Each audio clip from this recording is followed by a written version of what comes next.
Seorang sulinggi atau orang suci dalam agama Hindu merupakan seseorang yang telah meninggalkan dunia walaka atau keduniawian, dan lahir kembali ke dunia sadaka atau kesucian, yang ditandai dengan upacara Dwijati atau Diksa. Hal inilah yang mengharuskan seorang sulinggi harus meninggalkan perilaku saat dia masih walaka, karena dia sekarang menuju ke alam Brahman. Kata Diksa, dalam bahasa Sanskerta artinya persiapan penyucian diri melalui upacara agama, inisiasi, pengabdian yang menyeluruh untuk mengemban tugas dalam kehidupan agama. Di dalam Lontar Brahmanda Purana dikatakan bahwa, Diksa adalah melakukan perbuatan suci dan mengendalikan indriya atau nafsu. Jadi Diksa dapat diartikan, mereka yang telah berhasil melenyapkan kegelapan hidupnya, untuk dapat menerima sinar suci Brahman, atau Tuhan, dan ilmu pengetahuan suci agar mencapai kesempurnaan.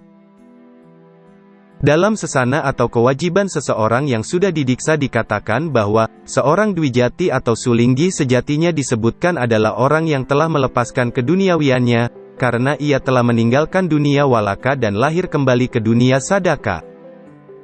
Kelahiran ini ditandai dengan upacara Dwijati, atau Diksa, yang artinya untuk yang kedua kalinya dengan kesucian untuk menuju Brahman. Untuk itu seorang sulinggi, wiku, pandita, atau dang acarya atau juga disebut sang Dwijati diharuskan tidak memiliki perilaku seperti pada waktu masih walaka. Dalam prosesi untuk menjadi sulinggi, ada proses ritual unik dan penting yang disebut dengan sedaraga, yang mirip seperti orang mati. Kenapa menjadi orang suci di Bali harus melewati upacara mirip orang mati?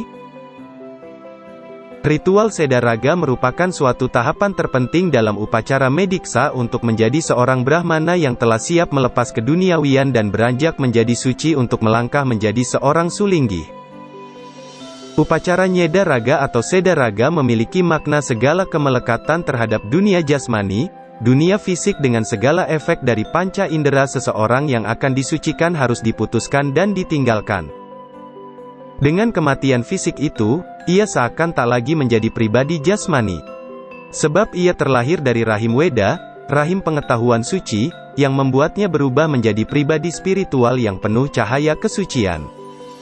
Di situ ia menjadi pribadi yang suci, memiliki cita, atau kesadaran murni yang baik, memiliki intelektual, rasio, akal budi yang juga baik.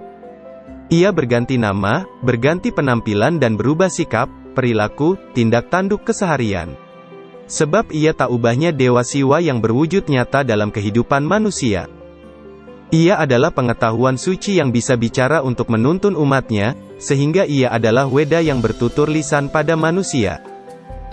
Dalam Lontar Eka Pratama, Sang Sadaka disebut pula sebagai Sang Katrini Katon, yaitu wakil Hyang Widi di dunia yang terlihat oleh manusia sehari-hari.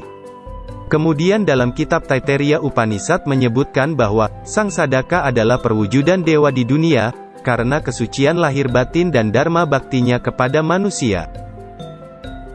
Dalam kesehariannya, ada tangga-tangga pengendalian diri yang mesti ia lewati. Ada dasa yama dan dasa niyama brata harus ia lampaui di tangga pertama dan kedua.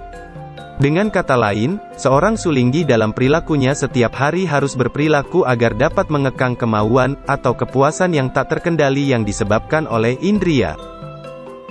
Jadi sulinggi berarti ia yang berkedudukan mulia, yang setiap perbuatan, perkataan serta pemikirannya demikian ketat diatur dalam sesana yang berlaku.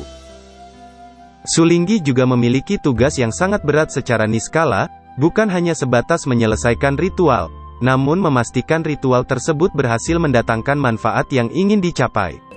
Karena tugas berat itulah maka masyarakat Bali sangat menghormati sulinggi.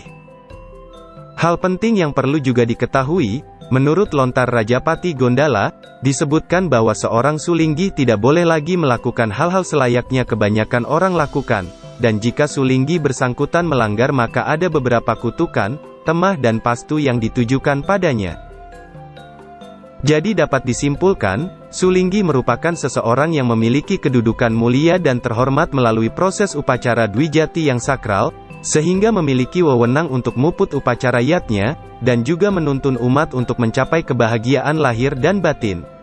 Untuk itulah, dalam proses menjadi seorang sulinggi haruslah dipikirkan matang-matang. secara lahir dan batin, dan jangan sampai tidak bisa menjaga kesucian itu, ketika telah menjadi seorang sulinggi.